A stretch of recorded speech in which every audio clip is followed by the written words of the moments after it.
Hello students, welcome back to my YouTube channel easy economics में। अगर इस channel में नए हैं तो चैनल को जरूर सब्सक्राइब कर लीजिएगा। वीडियो के एंड में लाइक, शेयर और कमेंट भी कर दीजिएगा। साथ ही साथ बेल का बटन भी दबा दीजिए ताकि जब भी मैं नया वीडियो अपलोड करूँ आपको उसका नोटिफिकेशन मिलता रहे, ताकि बिना स्कूल की भी आपकी पढ़ाई जारी रहे। सो इस वीडियो में हम देखने वाले हैं इकोनॉमिक रिफॉर्म्स और न्यू इकोनॉमिक पॉलिसी। पहले की वीडियोज़ में हमने बहुत बार बोल चुके हैं न्यू इकोनॉमिक पॉलिसी के बारे में। सो हम इस वीडियो में देखेंगे ये न्यू इकोनॉमिक पॉलिसी क्या है, क्या ज़रूरत था इसको इंट्रोड्यूस करने का और इससे फ़ायदा क्या हुआ। So first of all, what is economic reform. Reform मतलब नए तरीके से फॉर्म करना, इकोनॉमी को नए तरीके से फॉर्म करना। बिफोर 1991 एक किस्म का इकोनॉमी था इंडिया में। 1991 के बाद उस इकोनॉमी को नए तरीके से फॉर्म किए गए। सो उसका डेफिनेशन हम ऐसे बोल सकते हैं, economic reforms refers to a set of economic policies directed to achieve improvement in economic efficiency. इसमें 3 ब्रॉड कंपोनेंट है, लिबरलाइजेशन, प्राइवेटाइजेशन एंड ग्लोबलाइजेशन। जहाँ पे लाइसेंसिंग था वहाँ पे आ गया लिबरलाइजेशन, जहाँ पे कोटा था वहाँ पे आ गया प्राइवेटाइजेशन, जहाँ पे परमिट था वहाँ पे आ गया globalisation. So what is the need for new economic policy और इकोनॉमिक रिफॉर्म, इसका क्या ज़रूरत था। First of all, high fiscal deficit. So what is fiscal deficit. Fiscal deficit का मतलब होता है जबकि गवर्नमेंट को बोरो करना पड़ता है, गवर्नमेंट का जब एक्सपेंडिचर उसका रेवेन्यू से ज़्यादा होता है तो गवर्नमेंट को बोरो करना पड़ता है, उसको बोलते हैं फिस्कल डेफिसिट। उस टाइम पे फिस्कल डेफिसिट बहुत ज़्यादा था। It almost lead to a debt trap for the government in the year 1991। 1991 में गवर्नमेंट ऑलमोस्ट डेट ट्रैप में, डेट का जाल में बोल सकते अटक गए थे, जहाँ से निकलना मुश्किल था। So new economic policy introduce करना बहुत ज़रूरत हो गए थे उस टाइम पे। New economic policy become essential to restore fiscal discipline.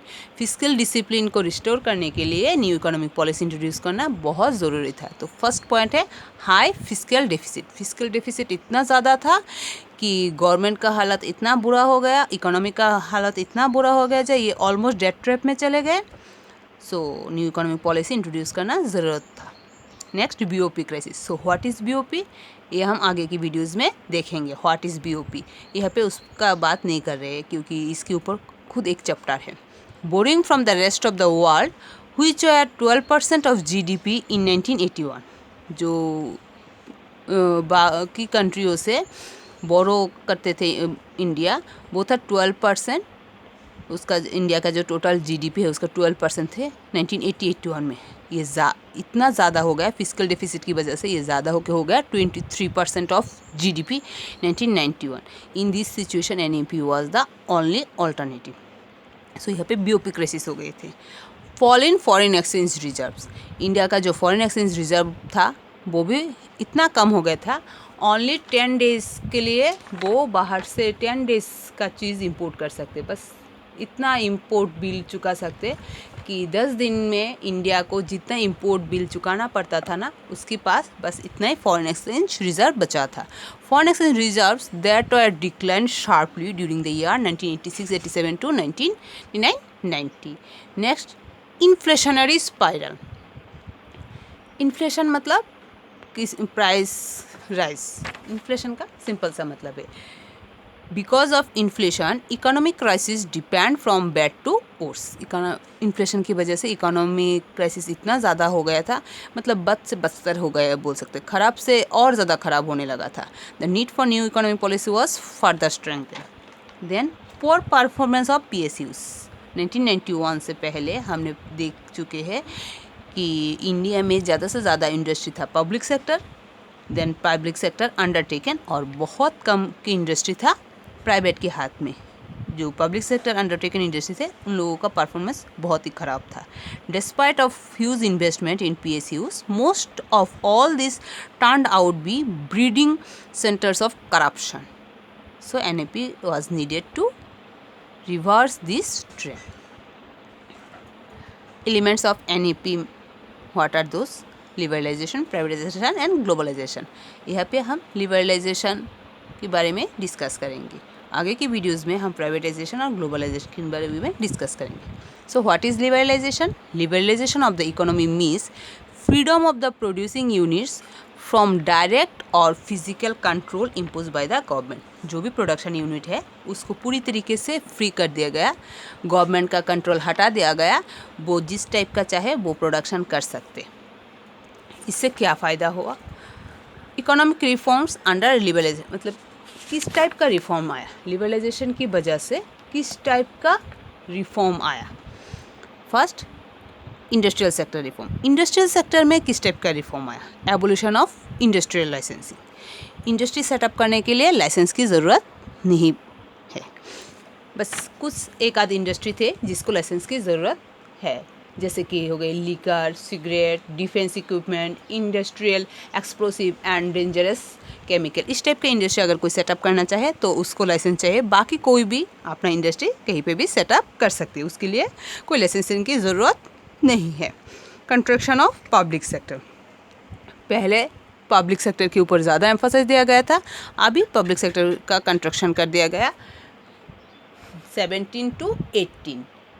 पहले 17 पब्लिक सेक्टर इंडस्ट्रीज थे, उसको कंस्ट्रक्शन करके 8 पे ले आया गया, और इन 2010-11 में only 2 sectors are there under public, atomic energy and railways. Then de reservation of production area. पहले क्या था, स्मॉल स्केल इंडस्ट्री के लिए एरिया रिजर्व करके रख दिए थे कि हाँ, जहाँ पे जिस टाइप के रॉ मटेरियल्स अवेलेबल है उसकी बेसिस पे वहाँ पे स्मॉल स्केल इंडस्ट्री एस्टेब्लिश हुआ। अभी उसे इसको डी रिजर्व कर दिया, चाहे तो कोई भी वहाँ पे लार्ज स्केल इंडस्ट्री भी सेटअप कर सकते। एक्सपेंशन ऑफ प्रोडक्शन कैपेसिटी, जो जितना एक्सपेंशन कर सकते हैं अपना प्रोडक्शन कैपेसिटी वो कर सकते। गवर्नमेंट से उसका परमिशन का ज़रूरत नहीं है। मार्केट में जिस टाइप का प्रोडक्ट का डिमांड है वो उस टाइप का प्रोडक्ट प्रोड्यूस कर सकते हैं, और जितना डिमांड है उतना कर सकते हैं, उसके लिए कोई प्रायर परमिशन की ज़रूरत नहीं है।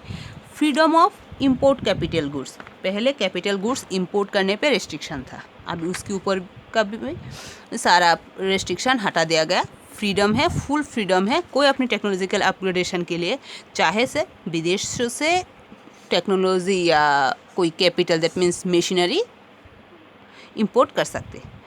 Then financial sector reform. Financial sector में किस टाइप का रिफॉर्म है? इंडिया में फिनेंशियल सेक्टर में तीन चीज़ आते हैं। First, banking and non banking financial institution, stock exchange market and foreign exchange market. In India financial sector is regulated and control by the RBI. Financial sector पूरी तरीके से regulate और control होते हैं आरबीआई से। Liberalisation implied a substantial shift in the role of RBI from a regulator to a facilitator of a financial sector. New economic policy में जो liberalisation policy है उसमें बताया गया जो आरबीआई का रोल है वो अभी रेगुलेटर का नहीं रहेगा, उसका भूमिका रोल हो जाएगा as a facilitator. So what is the difference between regulator and a facilitator? A regulator of as a regulator the RBI would itself fix interest rate structure for the commercial bank, but as a facilitator the RBI would only facilitate the free play of the market forces and leave it to the commercial bank to decide their interest rate structure. Now competition rules the decision making process. जब RBI regulator थे उस time पे RBI fix करते देते थे सारे commercial बैंकों के लिए कितना रेट ऑफ इंटरेस्ट रखेगा, किस सेक्टर में कहाँ पे कितना रेट ऑफ इंटरेस्ट रहेगा। लेकिन एज ए फैसिलिटेटर आरबीआई का अभी रोल हो गया, वो ये फैसिलिटी प्रोवाइड करे आप कमर्शियल बैंकों को कि वो मार्केट का फ्री प्ले से मार्केट के हिसाब से अपना रेट ऑफ इंटरेस्ट फिक्स कर सके। ये भी अभी पूरी तरीके से मतलब जितने सारे बैंक हो वो अपने एक एक बोल सकते हो कि कनाडा बैंक है, स्टेट बैंक है, अभी एक नया एक बैंक है बंधन बैंक, जो अपने अपने बैंक को एक एक इंडस्ट्री आप सोच सकते वो अपनी प्रोडक्ट की प्राइस अपने हिसाब से रख सकते, वही इंटरेस्ट रेट बोल सकते। तो ये फैसिलिटी आरबीआई देंगी। देन फिस्कल रिफॉर्म्स, उसके आगे फिस्कल रिफॉर्म्स आया। What is fiscal reforms? Fiscal reforms relate to the revenue and expenditure of the government. Fiscal reforms में रेवेन्यू और एंड एक्सपेंडिचर किस टाइप का होगा गवर्नमेंट का, उसके ऊपर रिफॉर्म हुआ है। Tax reforms are the principal component of fiscal reform. Fiscal reforms का मेन जो कंपोनेंट था है वो है tax reforms. Broadly taxes are classified as direct tax and indirect tax. दो तरीक़ा का टैक्स होते हैं, डायरेक्ट एंड इनडायरेक्ट। अभी सारे तरीके के जो इनडायरेक्ट टैक्स है सब मिला के जीएसटी बना दिए गए। जो डायरेक्ट टैक्स है अभी भी वो वैसे रह गए। Direct tax are those tax the burden of which can not be shifted other on to the other, जिसका बर्डन आप किसी के ऊपर डाल नहीं सकते, जिसके ऊपर टैक्स इम्पोज किया जाता है उसको वो टैक्स पे करना पड़ता है, उसको बोलते हैं direct tax. Example income tax and wealth tax.